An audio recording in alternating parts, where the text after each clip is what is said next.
close to what it's going to see on an actual launch day. And this really gives you an opportunity to see how all the hardware behaves when it's all interacting together.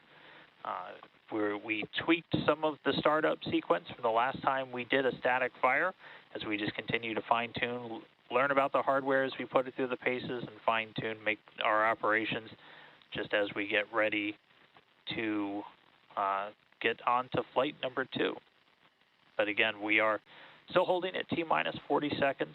We'll hold here for a little bit longer, still watching the temperatures on those fuels. Once we're in the desired range, we'll see the clock come back up, and we will start counting down.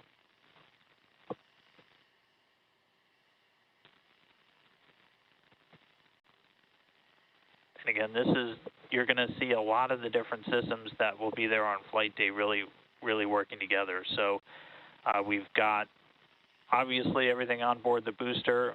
As I said, we're not looking to lift off when we do a static fire. You only throttle those engines up to about 50% of their thrust.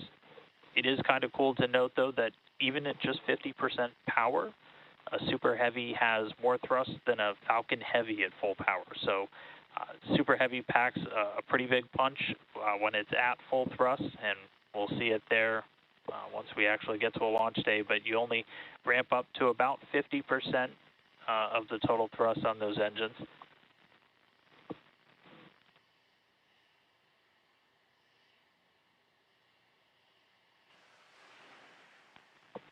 And hearing some good news, sounds like our clock has started to roll. So we are less than 40 seconds away. Clock is rolling, T-minus 30 seconds. From static fire, T-minus 30 seconds and counting.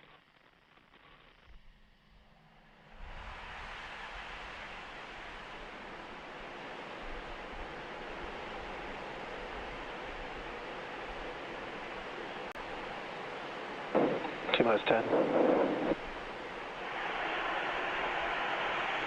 5, 4, 3, 2, 1. Ignition. +1, 2. Full duration.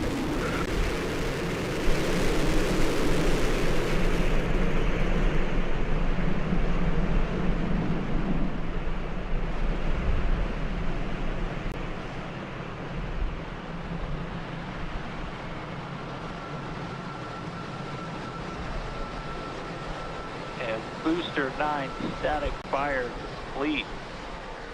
Rattled the walls here over at Starbase, but we did hear the call out of full duration.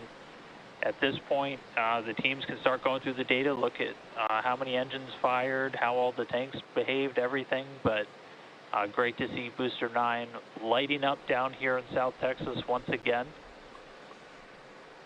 We did hear that call out from the flight director for today's operation that we hit a full duration. We were targeting about a 6-second firing of those engines. But Booster 9 static fire number 2 complete.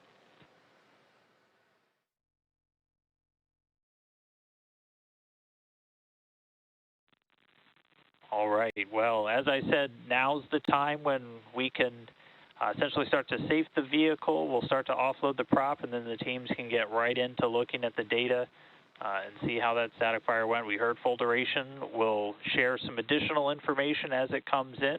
I know everybody is excited to hear how many engines lit. We'll get that data and share that a little bit later. But everything went off today.